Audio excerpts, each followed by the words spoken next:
So now let's look at LinkedIn. What I have here is a 1 year chart of LinkedIn. And what we want to see is if we can look at a chart and decide what the trend is, and then decide how would we structure an optimal position for our outlook. Okay, so LinkedIn, this is a 1 year chart of LinkedIn. And you can see that from the end of last year, again, this shows you the correlation with the S&P from December onwards. It's up on a nice trend. So now it's already gone up from, let's say, $60 to about $105 or $110. So that's almost 100% increase in the last 4 or 5 months. So it's gone up from about a $60 range, 61 to about 110. So it's about, I would say, about a 90% rise in the last 4 to 5 months. So we know it's on an uptrend, but do you want to buy a call option at this point? Now, you can see that it's gone up nicely. It's gone up 90%. So what are the chances of it going up even more to say 115 or 120? I mean, it seems a little difficult to do, but at the same time, you don't want to go short on LinkedIn because you don't know if there is going to be a correction. And if there is, then you don't know when there's going to be a correction. So you want to stick with the trend, but you want to choose an optimal position for your trade. So when you look at this LinkedIn chart, you know it's on a nice uptrend. The graph is looking very nice. And at the same time, you're concerned that, having gone up so much, whether this is the right time to put the trade, because whatever you pay for options, if you buy a call option here, whatever price you pay will go down in value if LinkedIn even drops by about 5 to 10%. It's going to come down in value. So your trade will be at a loss. So if you're still bullish on LinkedIn, then you have two choices. You can either buy a call option or you can sell a put option.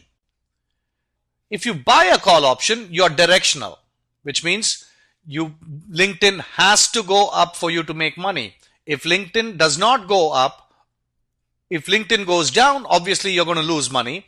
If LinkedIn stays exactly where it is, you're still going to lose money because of time decay. So when you buy a long call, your stock has to go up. But the other side of that trade, or the other way to play this situation, is you sell a put option. So when you're a seller of option, first of all, you're going to put time decay on your side. And secondly, you're going to put probability on your side. So you're not going to sell the option at 105, which is the current trading price for LinkedIn. You might sell an option somewhere here so that you're giving yourself room, you're giving yourself probability. So even if LinkedIn falls by, say, 10%, so from 105, it comes down to about 90, 95. If you have a put option somewhere here at $85, then I think you're pretty safe. And you can see that there's a minor support area at 85 also. And there's another issue here. LinkedIn is going to run into this point. You can see that this is a resistance point right here, and that's at 114 or so.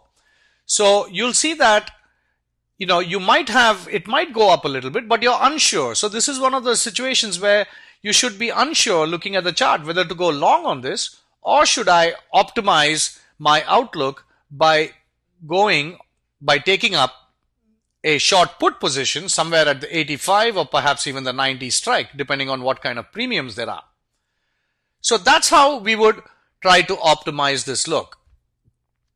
If you had looked at LinkedIn charts sometime in January, and if you were looking at this chart, anywhere here, you could have gone long on this chart. You could have bought a call option.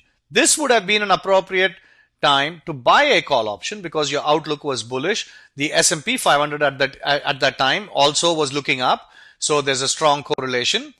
Again, so anytime in January, even up till the end of January, you could have taken a long position once you saw that the trend has changed, the S&P, the overall market trend has changed. Therefore, it would be a good time to buy a long call. But would you buy a long call here? I don't think so. I don't think that's a good strategy because it's going to hit up against this resistance point right here. And You can see that the last 3 days, LinkedIn has been coming down a little bit, but it's not, the moves are not strong enough. The volume is down. The moves are not strong enough for it to come all the way down to about 90 or 85. So if you go take a look at the options for 90 and 85, and then we choose the appropriate strike prices, and we choose the appropriate expiry series, perhaps we can still optimize a mildly bullish move by selling a put option. And we know by selling a put option, even if LinkedIn doesn't move, you're still benefiting. In fact, even if LinkedIn goes down a little bit, even though you might take some short-term pain, but if you think LinkedIn is not going to fall below 90, then you're okay. So that's how we look at positions. So this was an example where you would choose a short put position or a short put spread over a long call, because a long call is outrightly bullish, whereas a short put is flat to mildly bullish. So that's how you would look at your situation. So I'll try to find another stock that has the opposite characteristics. Perhaps it's going down, and the decision point would be whether you want to buy a put option or you want to sell a call option, because both of those again are bearish strategies. The buying up outright put option gives you maximum profit advantage if your stock moves down, but selling a call option also will give you some profit if your stock moves down or stays flat. So between the two, how do we choose? Which one do we choose? So that choice we'll make in the next part of this video. But before we go, I want to quickly look at our LinkedIn, the beta, and let's see what the beta is. So LinkedIn has a high beta. It's 1.38. So for every $1 move in the S&P, LinkedIn is going to move $1.38. So it's obviously highly correlated to the S&P 500. So if you look at the S&P 500, you could perhaps take a nice trade on LinkedIn also. So these are some of the criteria. These are some of the strategic selections that we make before we get into a trade. And obviously, as we go along, you'll see that you can combine spreads, you can combine more advanced strategies. But again, all of these strategies has to optimize your outlook. So your outlook is important.